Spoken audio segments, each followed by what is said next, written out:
উজানের ঢল আর টানা বর্ষণে দেশের বিভিন্ন অঞ্চলে বন্যা পরিস্থিতি এখনও উদ্বেগজনক। শুক্রবার সকাল ৯টার তথ্য অনুযায়ী দেশের ৫টি নদীর পানি এখনও বিপদসীমার উপর দিয়ে প্রবাহিত হচ্ছে। একই সঙ্গে চট্টগ্রাম, মংলা, পায়রা ও কক্সবাজার সমুদ্র বন্দরকে ৩ নম্বর স্থানীয় সতর্ক সংকেত দেখাতে বলা হয়েছে।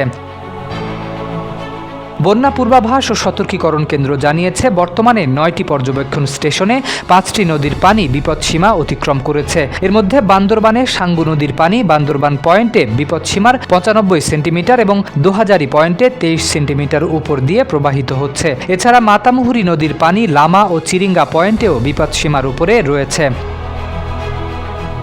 কুশিয়ারা নদীর পানি সুনামগঞ্জের মারকুলি ও সিলেটের ফেঞ্চুগঞ্জ পয়েন্টে, মনু নদীর পানি মৌলভীবাজারের 2টি পয়েন্টে এবং খোয়াই নদীর পানি হবিগঞ্জের বল্লা পয়েন্টে বিপদসীমা ছাড়িয়ে গেছে। অন্যদিকে তিস্তা, সুরমা, সোমেশ্বরী ও ছোট ফেনী নদীর কয়েকটি স্টেশনে পানি সতর্কসীমার কাছাকাছি অবস্থান করছে।